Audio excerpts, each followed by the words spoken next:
Welcome to Quality Improvement Principles of Safety for HIT. This is Lecture A.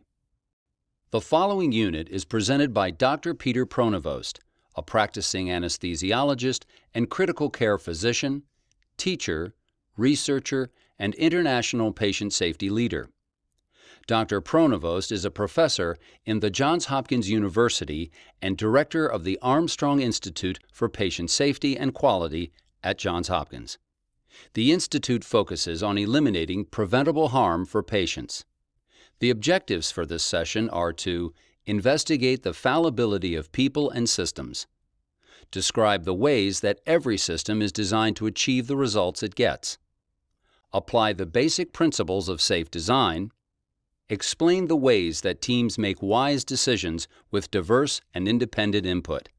The objectives of this session are for you to recognize that every system is designed to achieve exactly the results it gets.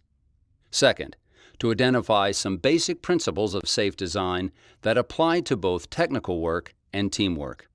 And we'll spend a lot of time making sure you understand these principles that you can use today. And finally, to understand the evidence about how teams make wise decisions and how you can use that evidence in your daily work. I want to begin with a story. It's a story of a young surgeon in training who woke up one morning with slurred speech and tingling in her hand. She had a CAT scan that unfortunately showed a brain tumor. And then she went in to have what's called a functional MRI. It's a scan that measures brain blood flow. And she did it while she curled her fingers. And what the scan showed was that had the surgeons cut through where the part of the brain that they normally would, which is the shortest part, it would have resulted in the loss of the use of her hand and thus her career. So they cut through a larger, though much less active part of her brain, and she woke up with no deficits. This is one of the examples of truly the miracles performed by healthcare that we experience every day. On slide 4, our same healthcare system still leaves sponges in patients. And we reflect on that and say, how could that possibly be? How could we have amongst the best healthcare in the world, state of the art, and the whole world looks to us for innovation, and yet we sometimes make mistakes like leaving sponges in? Now, this issue of mistakes in patient safety is an enormous problem. It also has a very personal impact. Let's review of what we know. It shows that about 7% of hospitalized patients suffer a medication error. Somewhere between 44 to 98,000 people die needlessly from largely mistakes of what we'll call commission. That is, we do things we shouldn't do. Another 100,000 die from healthcare-acquired infections. We'll hear much more about that later. Infections that for far too long we thought were inevitable. The evidence says that patients receive about half of the recommended therapies they should. Somewhere between 50 to 100,000 people die from misdiagnosis a year. We don't really know how big it is because quite frankly, we don't have great mechanisms to measure it yet. And all of these errors are enormously expensive, somewhere estimating about $50 billion in needless costs. So how could this happen? How could a healthcare system that is the best deliver care that so often falls short? The first reason why it is that we haven't really put science to the delivery of healthcare. Science is finding new genes. Science has been finding new drugs. But how we deliver care, how the information system flows, how the knowledge is shared, how we organize and finance care has largely been left up to the art of medicine. And as a result, patients suffer needlessly. So if we're going to try to improve that science or build upon it, we need to understand the foundation. And this section is going to give you that foundation. And there's 5 basic principles that we're going to walk through and make sure we understand. The first, and it's a hard pill for some to swallow, is to accept that we are fallible. You see, for too often in healthcare, we've operated under the assumption that doctors and nurses don't make mistakes, that we're perfect, that we expect perfection of ourselves, and when we fall short, which we will inevitably do, there's guilt, there's darkness, there's shame. And it's quite profound when we change our mindset and start assuming that things will go wrong rather than right. That as we approach our work thinking that we know we're human, we're fallible, and therefore we have to defend against mistakes. Some of you who have children may have done this when your toddler started walking and you went through your house removing breakables, putting gates up at the tops of the stairs so that you proactively identified hazards. We don't do that very often in healthcare, and we need to. Second principle is understanding that every system is perfectly designed to achieve the results it gets. That is, it's not workers who are to blame largely when mistakes happen, it's the system. Third is I want you to understand some basic principles of safe design. Now, we'll go into these principles in much more detail in future classes on human factors, but the three principles that I want you to take home are first, standardize care whenever you could, create checklists or independent checks for things that are important, and learn, don't just recover when things go wrong. Fourth principle is for you to understand that these ideas of safe design don't just apply to the technical work you do, they apply to teamwork. So how you communicate with your colleagues has to be standardized, you need checks, and you have to make sure you learn when things go wrong. And lastly, I want you to understand the overwhelming evidence that teams make wise decisions with diverse and independent input. So that is, make sure if you're on a team, you speak up and say what you are thinking. And if others are leading teams, that you listen to them, because in the end, you'll make wiser decisions. Now, let's go through this idea of systems and see how every system is perfectly designed to achieve the results it gets. Well, there was a patient who was overdosed with morphine. Morphine is a narcotic pain medicine that if you give too much of it, it could stop your breathing. And when that happened, the typical response was, oh, that was the nurse's fault, or that was the doctor's fault, and that was about it. But when we investigated it with this systems lens, we found something very, very different. We found that there was poor communication between the resident doctor and the nurse. The resident ordered something that the nurse suspected was not the right dose, but the nurse didn't speak up because the last time she questioned this doctor, she got barked at and didn't want to put herself in that risk again.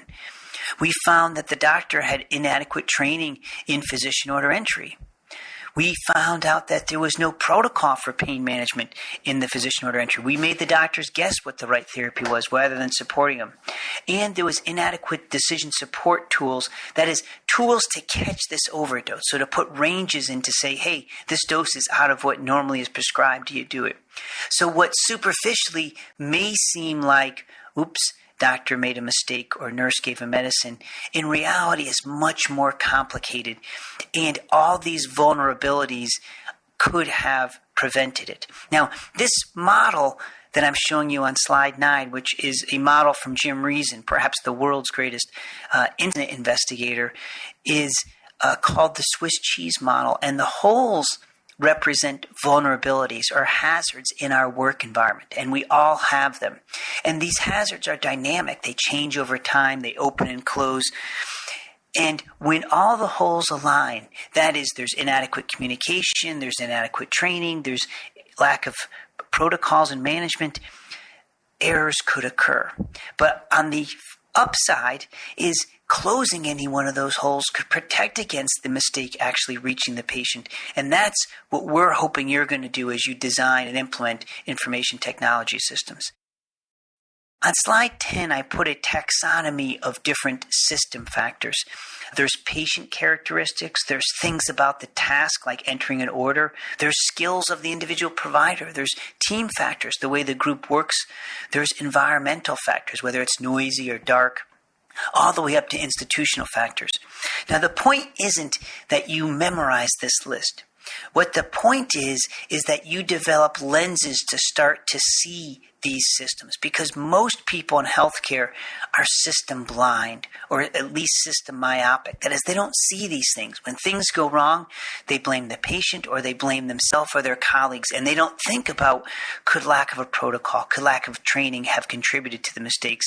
And that's what we're going to be expecting you to do. Let me give you another example of this system factors.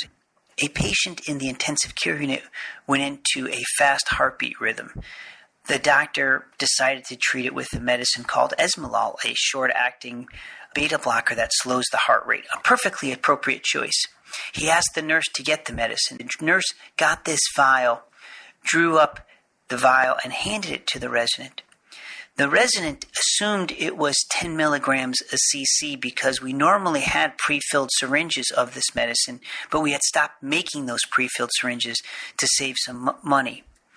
The resident gave 2 cc's, what he thought was 20 milligrams, and the patient's heart stopped.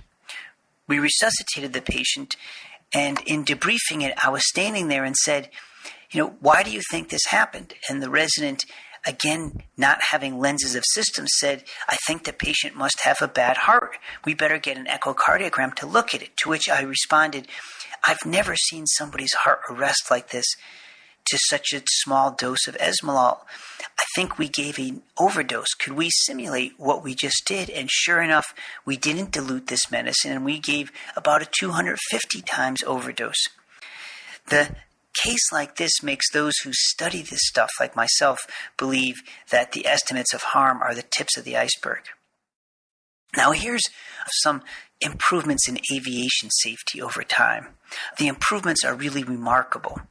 What is generally known is that the early improvements in the mid-60s, late 60s, maybe early 70s, had to do with the jet engine. The jet engine fails much less often than a prop engine.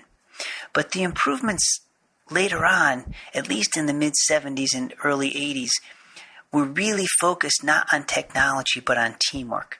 Because the voice cockpit recorders of several air crashes sounded something very similar to the Air Florida crash that went into the icy Potomac River about 15 years ago now. It was December, cold, rainy day. The flight was behind schedule. And I'm going to paraphrase, not quote exactly from the record, but essentially the flight was behind. It was sleeting out, and the co-pilot was speaking to the pilot. The plane started rolling down the runway. He said, "Captain, wings are boggy." "Captain, we're slow on approach." Plane continues rolling. "Captain, wings are boggy." "Captain, slow on approach." "Captain, slow on approach." "Captain, not going to clear takeoff." "Captain, not going to clear takeoff." "Captain, we're going down." 7 admonitions from a scared co-pilot that apparently fell on deaf ears. Now, this wasn't the only case that the National Transportation Safety Board had in which it appeared that pilots just didn't hear words spoken by the co-pilot that were recorded on a voice cockpit recorder. So they brought pilots and co-pilots in to simulate, and what did they find? Well, they found that most often what the co-pilot had to say was filtered. It was deemed not important, and therefore the pilot didn't need to hear it. So they largely ignored it. Psychologically, they just dismissed it. And many, many crashes occurred because of that. Many errors in healthcare occur because of that, and we can't afford to have that anymore. Okay, so hopefully you have understanding now these lenses to see systems, and importantly, you recognize that that teamwork lens is crucial, absolutely crucial. This concludes Lecture A of Principles of Safety for HIT.